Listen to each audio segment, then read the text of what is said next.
Well, October is National Breast Cancer Awareness Month, and therapies and treatments are now giving great cure rates for women, but sometimes additional support is lacking. And my next guest wanted to do something about that, and she created the Penny George Institute for Health and Healing. It's my pleasure to welcome Penny George. Thank you so much for joining us. Thank you for your interest.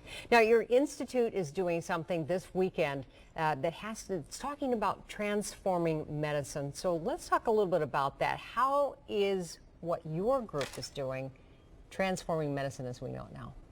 Well, the Penny George Institute for Health and Healing is focused on the individual and helping the individual be the primary agent of their own health.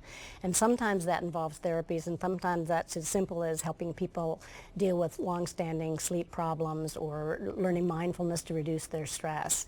We now know that 70% of the burden of illness that we're living with is caused by lifestyle-related conditions, and that's really what we're there to help people figure out how they can live. And the other thing we've learned is that in order to be optimally well, to get well, to prevent illness, you have to engage the whole body, mind, body, and spirit. And we really offer that to people. And you're really passionate about this because what I've seen, all the information that has come as a result of you creating this institute, is you really want to incorporate spiritual body and mind healing in all aspects. They're all connected, and we know that now. And the Penny George Institute finds the goals of that individual and where they want to start on their healing journey. That differs where they are in the healthcare journey. If they're in treatment, that may differ from if they are susceptible to a family-related chronic illness, for example.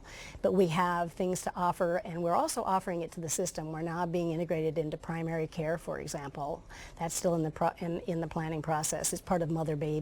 For example, if you are experiencing pain and stress around this delivery, they will do aromatherapy. Did you know, for example, that smelling lavender reduces your stress and reduces your perception of pain?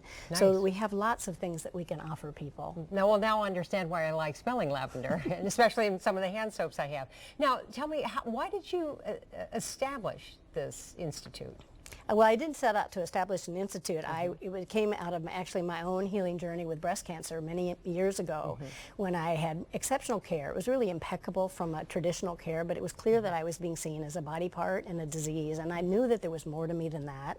I also knew, since they weren't guaranteeing me a cure, that I had to do whatever I could to give my body the best possible recovery, but also the best possible chance of a recurrence.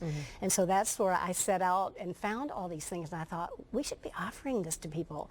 Also, the process of owning my own recovery was so transformative. It wasn't any individual therapy. It was really the idea of and I had a health coach, a healing coach, who was a friend of mine, a colleague from my doctoral program, who was helping me sort of figure out my way through this. And I thought, we could do this. This isn't rocket science. This isn't even expensive. And so that's sort of how it started, and we've got these phenomenal healers at the Penny George Institute who are prepared to do that for anybody. And you have a big conference coming on this weekend, but it is sold out. But if people are interested to find out a little bit more about the Institute, they can go to KARE11.com. So thank you so much for joining us today. Thank you for having me. And good luck at this conference this weekend. Again, for the information that we just talked about in the Penny George Institute for Health and Healing, just go to KARE11.com, click on local, and the 4 p.m. news.